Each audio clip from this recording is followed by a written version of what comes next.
going on, guys? Welcome back to the channel. If you're new to the channel, my name is Gabe, and I do a lot of track content, a lot of product reviews, and today we're going to be reviewing some tires.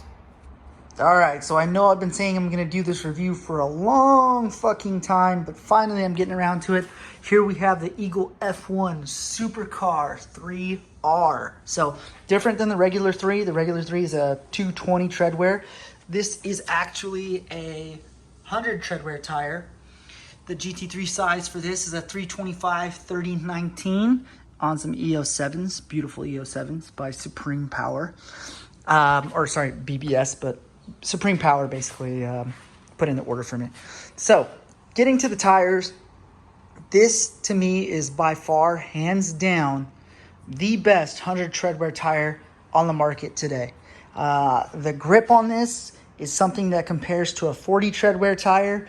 We'll go into those, and the longevity may be the weak point, but the consistency on track is definitely worth your time and taking a look at, I guess. If I was to buy any tire below 100 tread wear or at 100 tread wear, 100 tread wear and below, this is the tire all fucking day. This is about my 4th or 5th set of tires that I've got. This is the most frequently used tire for me. I just love it. It is a cheater tire for sure. It's a damn cheater tire. It's just so damn good. Consistency on track. Let's say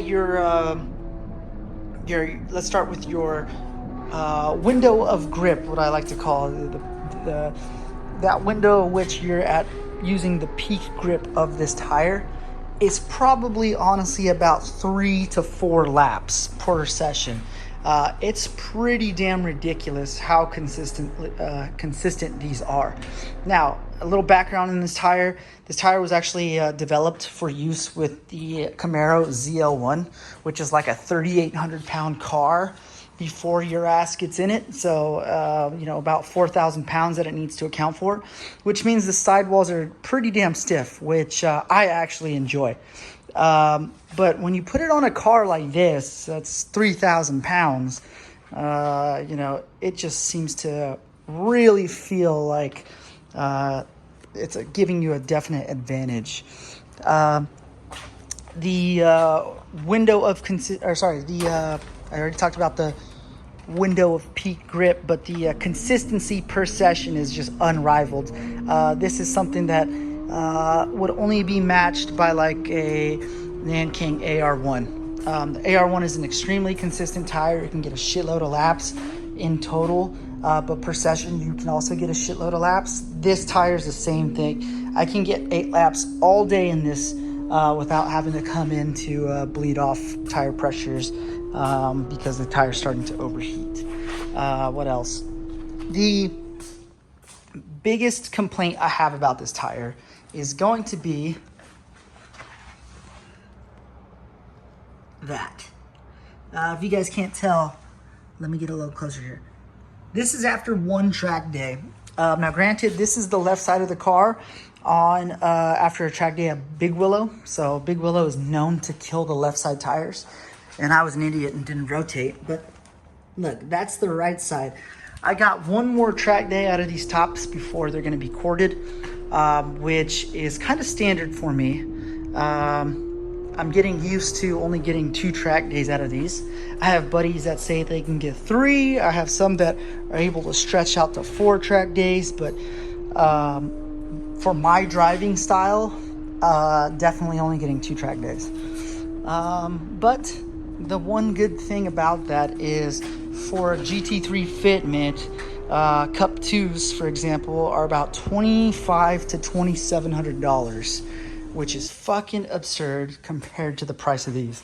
These are $1,700 on Tire Rack.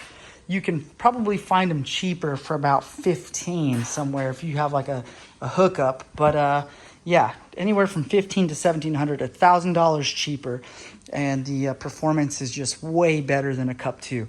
I've ran Cup 2s. I've ran R7s. And this falls, as far as grip, on the top of that list.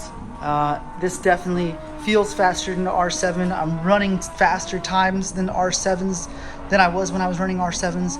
And it's just such a good tire. I have no complaints. Honestly, if I'm to go with any tire on the market right now, if you gave me any option to choose any tire for free, this is the tire I'm choosing all fucking day. No questions asked. 365, 7 days a week, 24 hours a day. This is it. It's so good. So, if you guys have any questions on this tire, please drop it in the comment section below. And I'll get back to it. I don't really have anything else other than if you're in the market, you own a GT car with 19s or 20s, they have them in the 20, this is the tire right here. Smaller sizes in an 18, the biggest you're getting is a 285, which is why I haven't rented on the F80.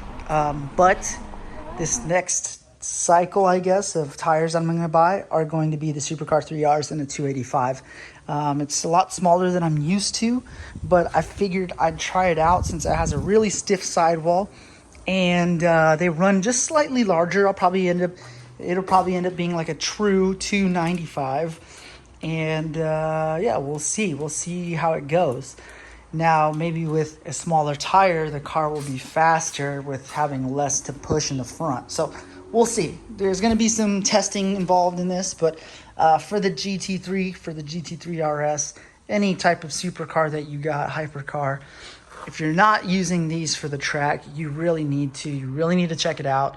I legit suggest 100% go all in on this tire because it's just that fucking good.